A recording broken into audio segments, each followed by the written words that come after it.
19 জুলাই 2024। 19 জুলাই 2024। আমাদের ধর্মই বা কি, আমাদের জাতি বা কি?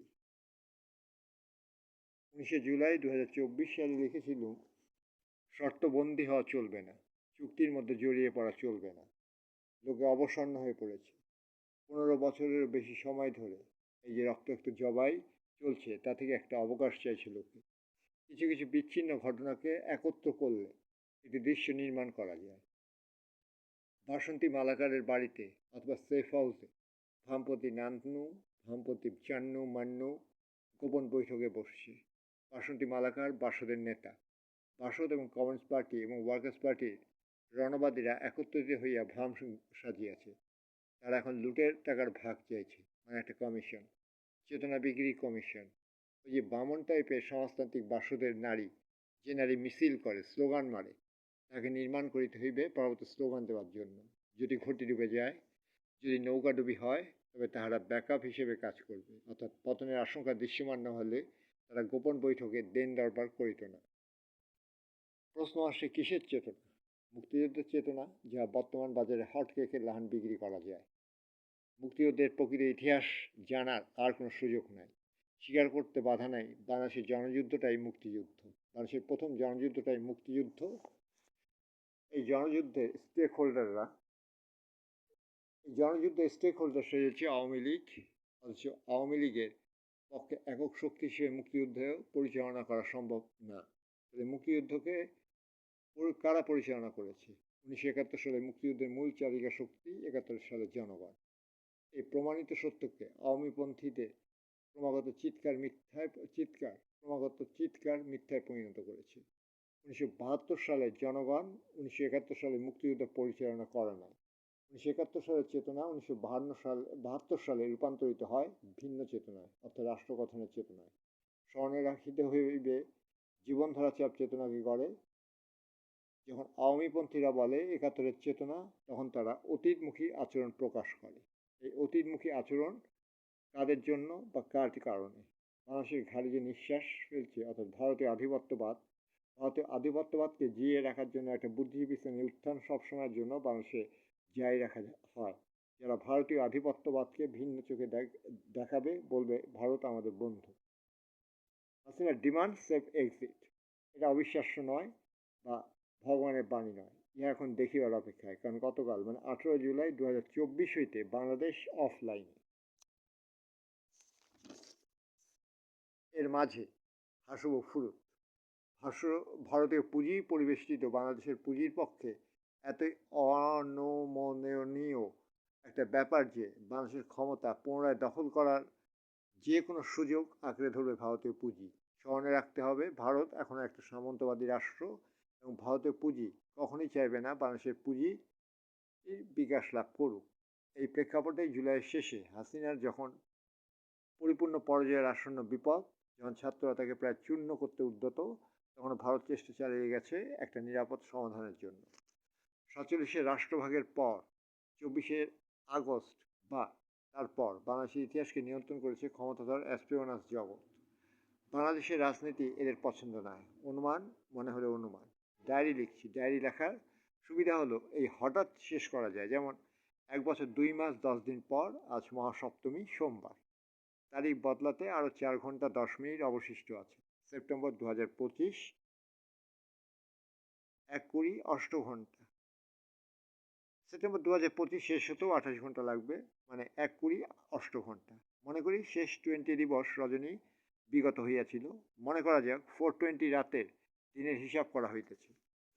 19 জুলাই 2024 ডায়েরিতে স্টার মার্ক দ্বারা চিহ্নিত দুটো বাক্য আছে। প্রথম বাক্যটা শর্তবন্দী হওয়া চলবে না। বাক্যটা শেষে কোনো জ্যোতিচিহ্ন নাই, কিন্তু পর্যাপ্ত জ্যোতিচিহ্ন রহিয়াছে। শর্তবন্দী অর্থাৎ শর্ত দ্বারা বন্দী হওয়া চলবে না। কারে উদ্দেশ্য করে বলা হয়েছে? হাসুকে উদ্দেশ্য করে বলা হয়েছে। After 5th August, Jack is seen in his Tagore profile under the guise of Lal Bandar, in which he repeatedly approaches the fundamentalist theme and endorses it politically. Those sentences are from Rolla Barthes, where Barthes says, a motivation is unavoidable. B. It is a story which supplies its analogies to the form. মৌলবাদীরা মোটিভেশনের বাইরে কখনো যায় নাই। 1919-এর ডায়েরিটা পড়ে শোনালে সেটা বুঝিবেন। হাসু 2024-এর জুলাইয়ের শর্তের পরতে পরতে গ্রেপ্তার হলো, অথচ মৌলবাদীরা নিজেদের মোটিভেট করলো যে কোনো ক্রমেই সত্যবন্দী হওয়া চলবে না। হক মন্ত্রিসভা থেকে 19 জুলাই 2024 কয়েকজনকে সরাসরি জানালাম, Hasina one safe exit, Hasina demand safe exit. তারা এখনো ইউটোপিয়ায়।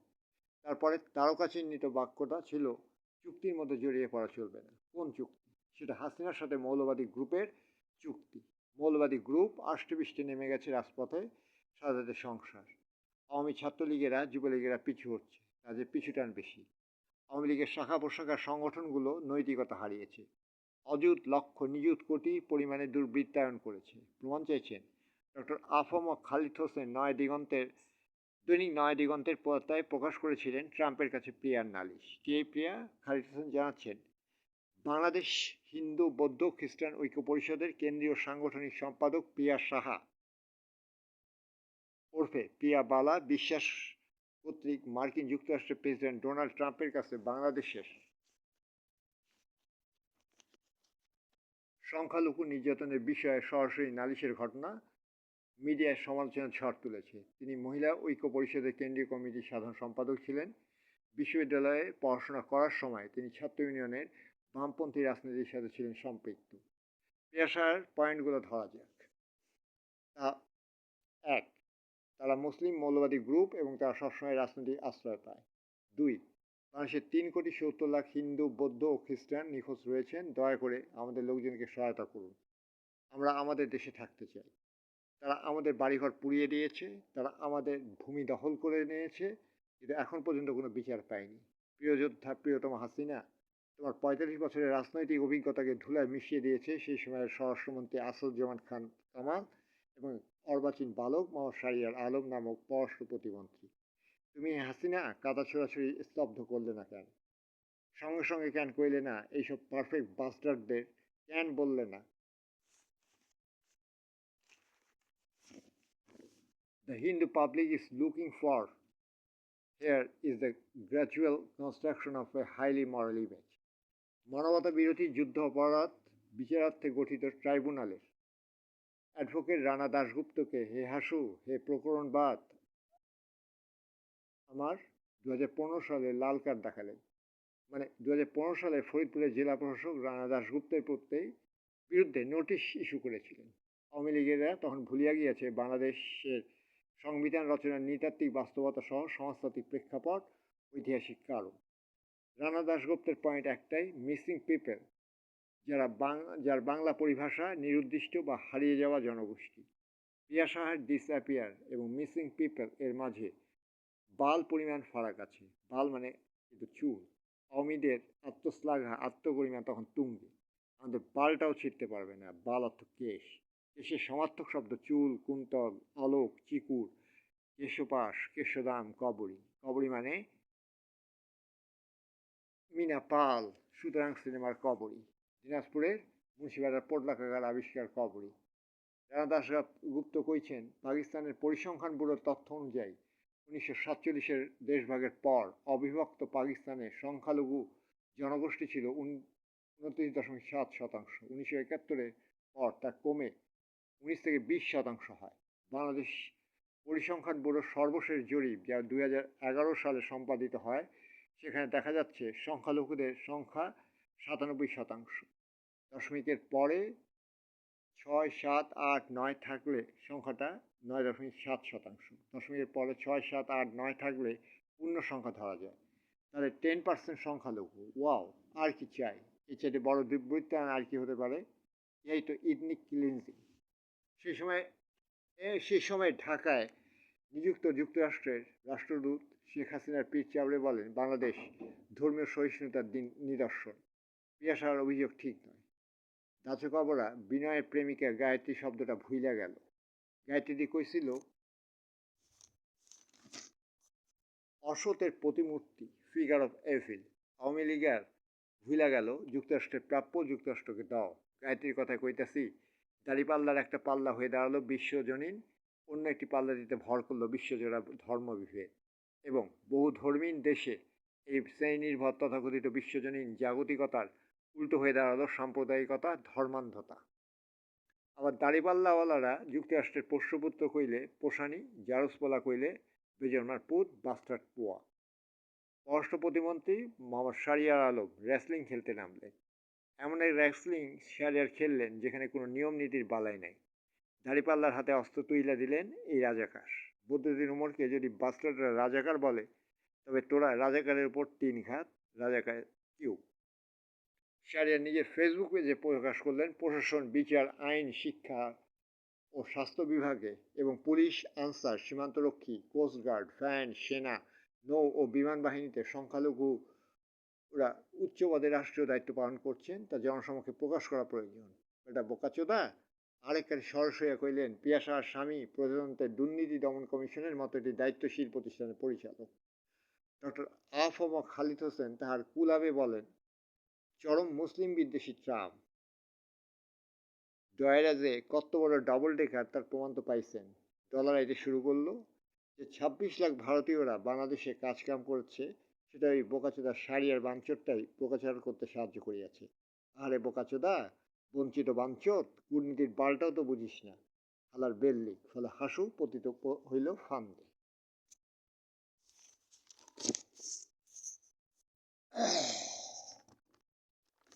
কি বুঝিলাম? বুঝিলাম হাসুর লগে পিরিতির অভাব ছিল না। কূটনীতি ভাষায় কয়, শেখ হাসিনার তোষণ নীতি, সাপের গালো সুমা, ব্যাঙের গালো সুমা। মানে ধর্মেও আছি, জিরাফেও আছি। বাসন্তী মালাগরত ঘরত বসিয়া মোর মামু আক্তার আজিজ, সামাসারের ঘর জামাই মোশাররফ হোসেন নান্নু, যারা ইউনাইটেড কমিউনিস্ট পার্টি, তারা সকল সময় ভ্রান্ত দৃষ্টিহীন নির্বোধ। কারণ তাহারা ভারতীয় মহাদেশে অবস্থিত ৭ ফকিরের দেশের কমিউনিস্ট। বিধায় ভারত, বাংলাদেশ, নেপাল, ভুটান, শ্রীলঙ্কা, মালদ্বীপ, পাকিস্তান এই ৭ রাষ্ট্র লইয়া ভারতীয় মহাদেশের কমিউনিস্টরা সকল সময় ভ্রান্ত দৃষ্টিহীন নির্বোধ। আনু মোহাম্মদও ভ্রান্ত দৃষ্টিহীন নির্বোধ। উমরও ভ্রান্ত, কিন্তু বদাদার দৃষ্টি ছিল এবং টাইম পাস বুঝতেন। এবার ভারতীয় আধিপত্যবাদের থিসটাকে এন্টিথিসিসে নেওয়া যাক। নেওয়া যাক। দেইটা দোস্ত মোর কইছেন টেক্সটের অন্তরালে অন্য টেক্সট, অর্থের আড়ালে অন্য অর্থ আছে। ইহাই আমার চিন্তা, বিশ্বাস, কারণ ডায়েরি হঠাৎ করে শেষ হয়ে যাবে। ১৯৫২ সালের নভেম্বর মাসের ১০ তারিখে ভারতের কমিউনিস্ট পার্টির কেন্দ্রীয় কমিটির প্রতিনিধিদের সঙ্গে কমরেড স্টালিনের বৈঠক হয়। সেখানে কমিউনিস্টরা ছিলেন কমরেড রাও, ডাঙ্গে, ঘোষ ও পুন্নাইয়া। এই আলোচনার বিবরণ লিখেছেন ভি গ্রিগর ইয়ান, যার তারিখটা আগেই কইছি।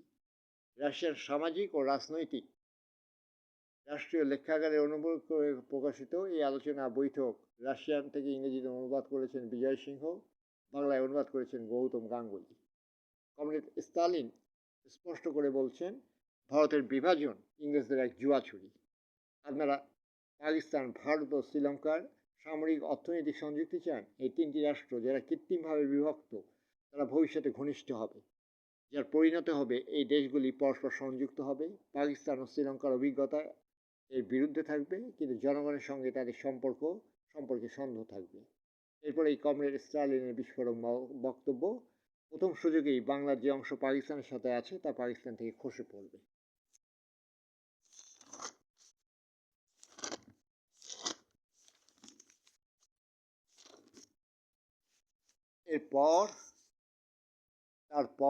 অতঃপর সংস্কৃতের নিয়মে যোগ পর, বিজয়া দশমী বিগত হইবার পর উলঙ্ঘনের শ্যামা ঝাল ঝাড়িবে করিতেছে, ম্যাকাভিটি শশী ভদ্রসনে ফিরিয়া আসিয়াছে, গা জুড়ে ৪ঠা অক্টোবর, দিন গোয়ার।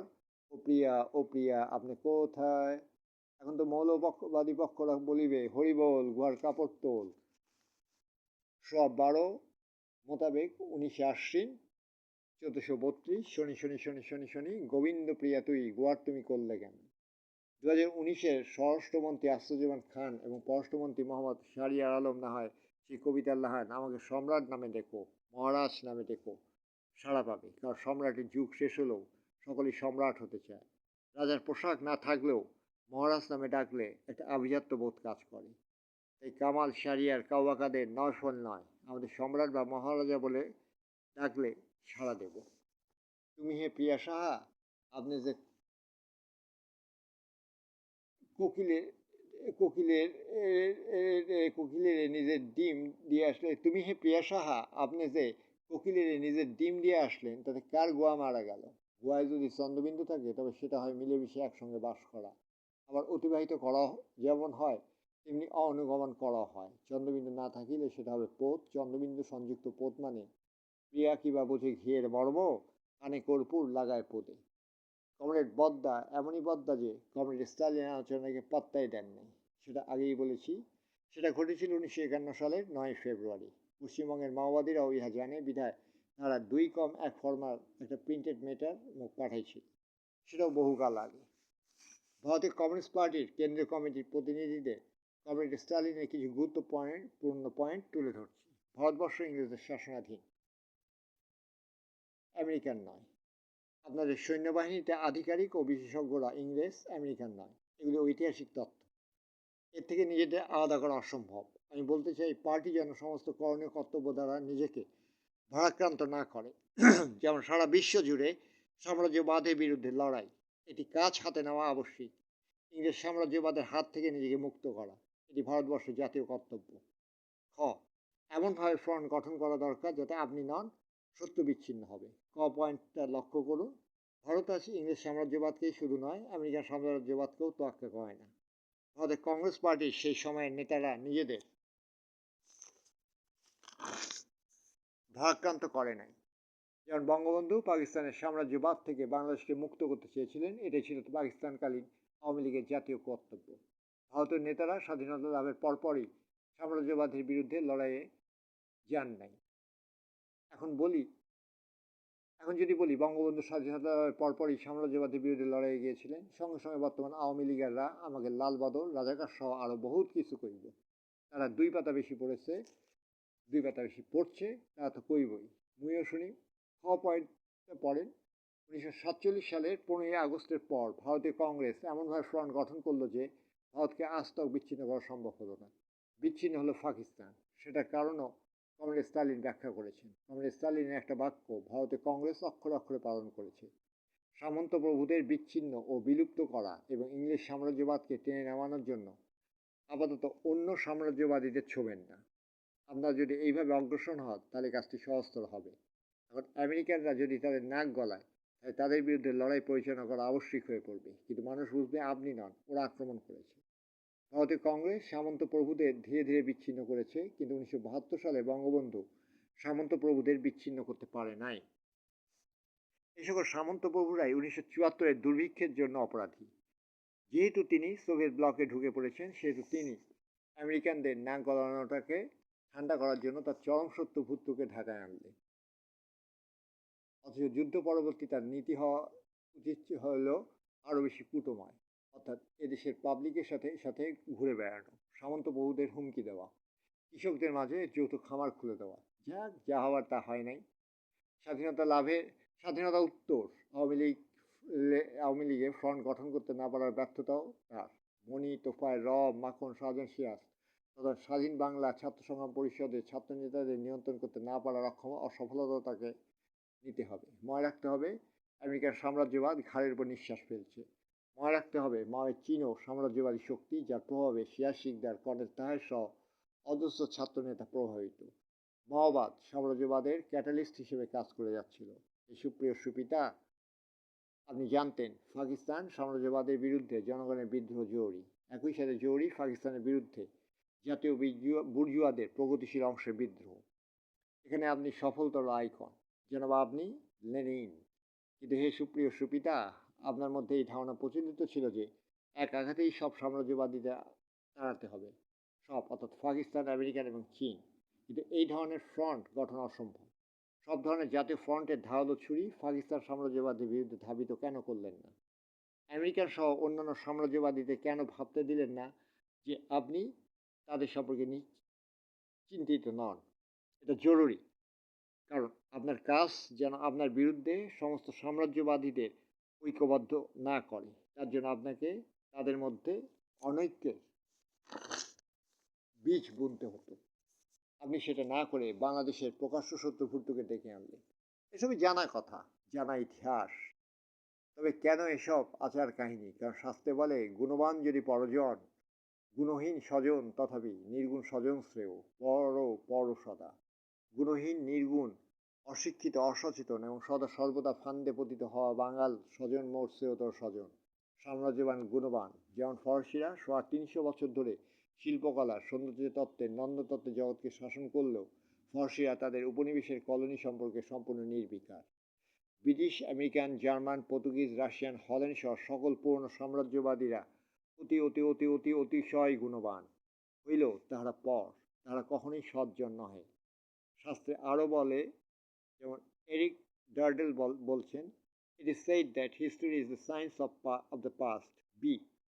The past is usually thought of as a continuity, a chain of events leading from a distant past to a near present.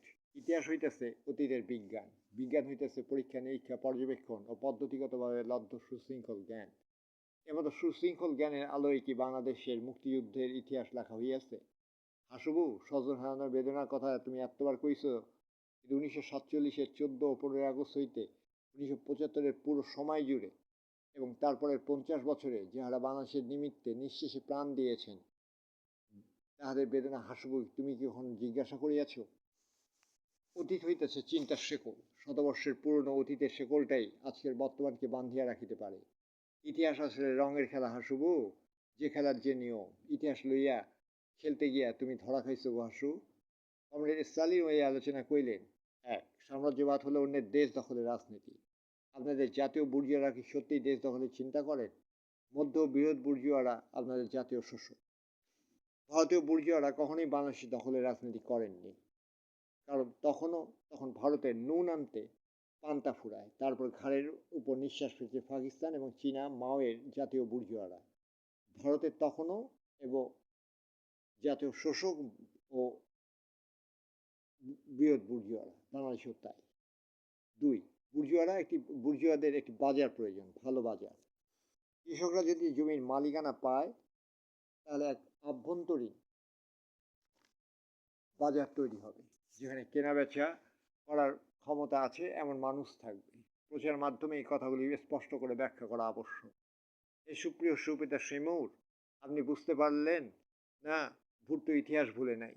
আপনি বুঝলেন ভারতের মতন বাংলাদেশেরও একটা বাজার প্রয়োজন, ভালো একটা বাজার প্রয়োজন। ঠিক সেই সময় আপনি দ্বিতীয় বিপ্লবের দিকে ফিরলেন, কিন্তু ততক্ষণে ৭৪-এর ম্যানমেড দুর্ভিক্ষ দেখিয়ে আপনি বুঝিলেন কৃষকরা যদি জমির মালিকানা পায়, তাহলে বাংলাদেশে তৈরি হবে একটি অভ্যন্তরীণ বাজার। শেখ হাসিনার 15 বছরের দুঃশাসন তথা ফ্যাসিস্ট শাসন প্রমাণ করেছে বাংলাদেশ এবং ভারত যৌথ উদ্যোগে একটা বৃহদাকার বাজার তৈরি করার কাজটা প্রায় শেষ করে ফেলেছিল। নেপাল ও ভুটানের সমুদ্র বন্দর নাই।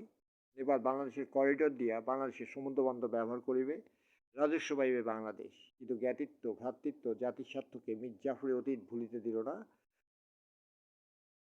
পাকিস্তানি আধিপত্য ভুলিতে দিল না, কারণ পাকিস্তানি আধিপত্যবাদের বিষবৃক্ষ।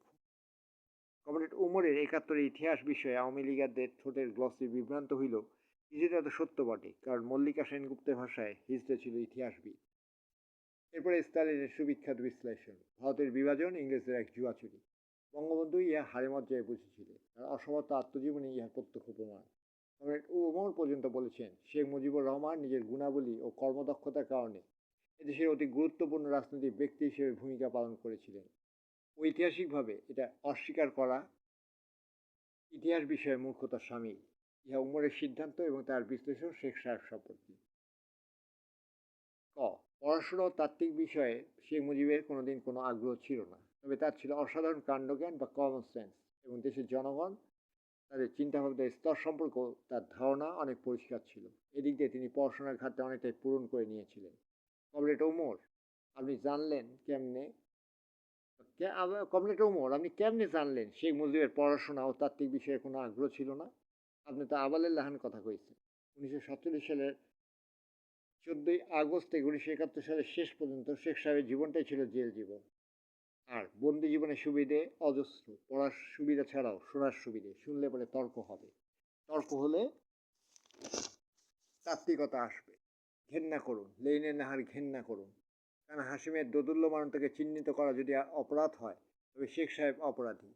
আপনি সর্প হইয়া দংশন করলেন, আবার ওঝা হইয়া ঝাড়ফুঁক করলেন। আপনি নিজেই একটা মামলা দায়ের করলেন, সেই মামলার বাদী ও বিবাদী পক্ষে ব্যারিস্টার আপনি, আবার হাকিমও আপনি। অপরাধী শেখ মুজিবুর রহমান। 2, শক্তিশালী কাণ্ডজ্ঞান ও বাস্তববোধ সম্পন্ন মানুষ হিসেবে তিনি, অর্থাৎ বঙ্গবন্ধু বুঝেছিলেন যে এদেশের জনগণকে উদ্বুদ্ধ করার জন্য, ঐক্যবদ্ধ করার জন্য দরকার একটা যুদ্ধের শত্রু, পশ্চিম পাকিস্তান কেন্দ্রিক বড় পুঁজি। ওমর সাহেব এটা মার্ক্সীয় ব্যাখ্যা হলো না। স্টালিন বলছেন নেতৃত্বের অর্থ হলো নিজের বাহিনীকে নিজেকেই নেতৃত্ব দিতে হয়। আবার মার্ক্সের ভাষায় how to change it. Sheikh সাহেব এটাকেই বেদ বাক্য মেনেছেন, হাউ টু চেঞ্জ ইট। ভারতের কমিউনিস্ট পার্টির কেন্দ্রীয় কমিটির ফেতারুদের স্টালিন বলেছেন, যদি আপনারা কোনো প্ল্যাটফর্ম অফ অ্যাকশনের খসড়া করেন, তাহলে নিশ্চিতভাবেই আপনাদের সেখানে বলতে হবে আপনারা পাকিস্তান, ভারত ও শ্রীলঙ্কার সামরিক ও অর্থনৈতিক সংযুক্তি চান। এই তিনটি রাষ্ট্র যারা কৃত্রিমভাবে বিভক্ত, তারা ভবিষ্যতে ঘনিষ্ঠ হবে, যার পরিণত হবে এই দেশগুলি পরস্পর সংযুক্ত হবে। পাকিস্তান এবং শ্রীলঙ্কার অভিজাতরা এর বিরুদ্ধে থাকবে, কিন্তু জনগণের তাদের সম্পর্কে সন্দেহ থাকবে। এই সময়টাতেই পাকিস্তানের মগজ ধোলাই করে যুক্তরাষ্ট্র বা যা আমেরিকা, পাকিস্তান আমেরিকানদের জারুস পোলায় রূপান্তরিত হয়। শেখ হাসিনার সময় বাংলাদেশ এবং ভারত ঘনিষ্ঠ হয়ে কমরেড স্টালিনের উপপাদ্যকে প্রমাণিত হয় মার্ক্সবাদ। এটাই প্রমাণিত হয় মার্ক্সবাদ হাইপোথিসিস নয়, প্রয়োগের দিকদর্শন। এরপরেই বোমাটা ফাটালেন স্টালিন, এবং সেটাও ঐতিহাসিকভাবে সত্য বলিয়া প্রমাণিত হইল, এবং কমরেড ওমরের তাত্ত্বিকতা হিজড়া বলিয়া প্রমাণিত হইল। বোমাটা ফাটাই দেই কি কন? বঙ্গবন্ধু সেই কৃত্রিম বিভাজন বিশেষ করে স্পষ্ট। প্রথম সুযোগেই বাংলার যে অংশটা পাকিস্তানের সাথে আছে সেটা পাকিস্তান থেকে খসে পড়বে। স্টালিন কথিত কৃত্রিম বিভাজনের কথা কমরেড মণি সিংহ তাহার আত্মজীবনী জীবন সংগ্রাম নামক বইতেও কইছেন। এইভাবে যা ঘটেছিল 1961 সালে আওয়ামী লীগ ও কমিউনিস্ট পার্টির গোপন সভায়। তিনি, শেখ মুজিব, আমাদের বললেন, বৈদেশিক নীতির ব্যাপারে আপনাদের বক্তব্য মেনে নিলাম, সবই ঠিক আছে, তবে সেই সঙ্গে আমার একটা কথা, আমি স্বাধীন পূর্ব বাংলা স্লোগান দেব। আমি তার বক্তব্য শুনে শেখ মুজিবকে বললাম, আমাদের পার্টি মনে করে পাকিস্তান একটি কৃত্রিম রাষ্ট্র, এটা টিকে থাকতে পারে না, ভেঙে যাবে। তার জন্য জনগণকে প্রস্তুত করা দরকার। জনগণের কেউ কিছু জানে না। আমরা স্বাধীন পূর্ব বাংলা স্লোগান উঠালাম, তাতে করে প্রতিক্রিয়াশীল সরকার আমাদের আন্দোলনকে বিভেদ ও বিচ্ছিন্নতাবাদী অপতৎপরতা আখ্যা দিয়ে জনসাধারণকে ভুল বোঝাতে সক্ষম হবে এবং প্রচণ্ড দমন নীতির মাধ্যমে তা ধ্বংস করার প্রয়াস পাবে। অবস্থা পরিবর্তন হলেই কেবল ওই রকম আওয়াজ তোলা ঠিক হবে। এখন এমন কিছু একটা করা হবে আত্মঘাতের কাজের সামিল। শেখ সাহেব আমার কথা শুনে বললেন, আপনার থিওরি মানতে পারলাম না, তবে আপনার পরামর্শ আপাতত মানলাম। আমি এই আওয়াজ এখন তুলব না। এখন তো তোরে কমরেড কইতেও ইচ্ছা করতেছে না। তুই বদ্দা ইয়া গেছেন গিয়া ওমদ্দা মণিসিংহ, কমরেড মণিসিংহ পর্যন্ত কমরেড স্টালিনের ওই রিপোর্ট, ওই মিটিংয়ের খবর রাখে না। আবে হেলায় তুই হেলায় তো তাও রাখোস না। মানলাম বদ্দা বহুত বড্ড কর্মকারকে নিযুক্ত ছিলেন, যেমন সংস্কৃতি পত্রিকা, যেমন আনুদাকে দিয়ে সাম্রাজ্যবাদী সংস্থাগুলোর তালিকা তৈরি করাইছেন, কিন্তু বদ্দা আপনি হরমোনাল ডিসঅর্ডারের কারণে আপনি দেবত্ব হারাইলেন, কমন ম্যান হইয়া গেলেন, এবং আপনি হইতে পারলি না কবি শিল্পীতাত্ত্বিক, আপনি হইতে পারলি না কবি শিল্পতাত্ত্বিক সম্পাদক সাংবাদিক কমরেড সমস্যা, বদ্ধ হইয়া গেলেন এবং অশ্রদ্ধার পাত্রে পরিরূপান্তরিত হইলেন। দিক ভ্রষ্ট মাওয়ের লাহান মাওবাদী থুরি আরবার নকশালিস্ট হইয়াও নৌকা ডুবাইতে গিয়া হাইবুল্লাহ সিরাজির লাহান খচ্চর হইয়া গেলি রে বদ্দা। হাইবুল্লাহ তো 2015 সালেও কইছে, যারা যারা তো নায়ের লগে তাগো ভিন্ন ভাও। আগে সিরাজিদা নায়ের মানে নৌকার লগে যারা আছেন তাদের ভাও একটু বেশি হবে। নৌকাওয়ালাদের স্টাডি সার্কেল নাই, পড়ার ধারে কাছে নাই, শোনে কম, লাফাই বেশি।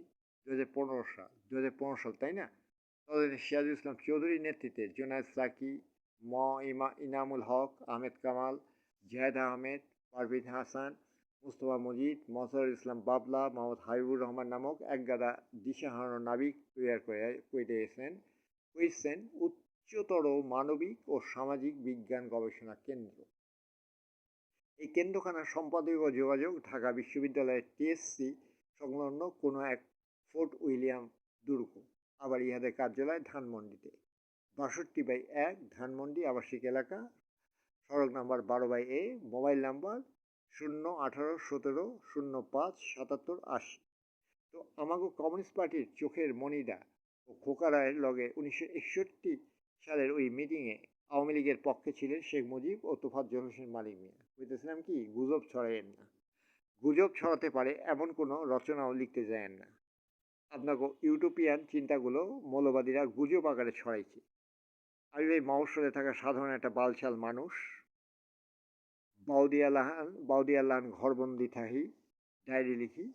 আপনারা হইতেছেন মহিয়ান আইকন, জাতীয় আদর্শ। আমার এই ডায়েরি জিনিসপত্র লইয়া আপনারা যারা ডক্টরেট অধ্যাপক তারা পক পক কইরা ধান্দাবাজি কইরা ফেলেন। কিছু বইপত্রে নাম দিতেছি: মওদুদ আহমেদের চলমান ইতিহাস, জীবনের কিছু সময় কিছু কথা, তারপরে অলি হাদের জাতীয় রাজনীতি, ফয়েজ আহমেদের আগরতলা মামলা, শেখ মুজিব ও বাংলার বিদ্রোহ, ABM মুসার আমার দেখা সে সময়, এনারা নির্ভরযোগ্য নন, non authentic person. Conversation with professor Rahman Sobhan, daily star, 4 April 2015। Rahman Sobhan নির্ভরতম ব্যক্তি, যেমন নির্ভরতম ব্যক্তি মণি সিংহ। মুবিনুল হক খোকার অস্ত্রাগের স্মৃতি সমুজ্জ্বল, বঙ্গবন্ধু এবং তার পারিবারিক পরিবার ও আমি। এনার সাথে আবার তথ্যগত বিভ্রান্তি জায়গায় আরেকখানা বইটা ভারতের আগরতলার সাংবাদিক পরিভূষণ পাল সাহেবের লেখা। নামটা হইল গিয়া ফিরে দেখা সৈকত।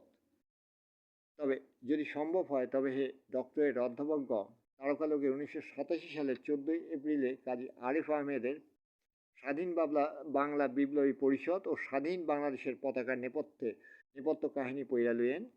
ধান্দাবাজিতে টুপাইস কামে লাগবো, প্লাস মাল মাগিত ফ্রি। তো আজকের মতন বাই বাই হে বিগেস্ট ব্রো ও বিগেস্ট সিস, মানে মিয়া ভাই সহ বড় ভাই ও বুজান ও বুবুজান, ছোট ভাই বোন সকলকে বাই বাই। মনে রাখিবেন, পিয়া সাহারে কিন্তু চশমা আলী বুবুজান তাৎক্ষণিকভাবে হ্যান্ডেল করতে পারেননি। অ্যাডভোকেট রানা দাশগুপ্ত মায়ের ভোগে চলে গেছে। এই যা আইস না প্রবর্ণার জোছনা, চলো হে কোজাগরি প্রত্যক্ষ করি। ডায়েরিতে আজকের তারিখে আইসা শেয়ার করতে অসুবিধা নাই। মানুষের মূলধারার রাজনীতিকে নিয়ন্ত্রণ করে নৌকা মার্কার আওয়ামী লীগ। তারাই বাংলাদেশের ইতিহাসের ভ্যানগার্ড, স্টেক হোল্ডার। কে কি কইল তাহা কিচ্ছু আসে যায় না। কি কও হাসু? হাসু, যেদিন তোমায় প্রথম দেখি দৃষ্টিকে শাসন করেছি। শাসন মানে শুনেনি। আওয়ামীরাও শোষক মানে না, মানিতে পারে না, বিধায় তাহারা ফিনিক্স। 6/10/2025 সোমবার সন্ধ্যা 6:06। জাকি ইসলাম দ্বারা স্বরচিত সুগীত বিপণী সমাপ্তিত হইয়া জ্যাক ঠাকুর ফেরত গেল 2003 সালের ডায়েরিতে। কখনো ভালো থাকতে চাইবেন না, সবসময় দুঃস্বপ্ন দেখবেন এবং দুশ্চিন্তা করবেন। নমস্কার।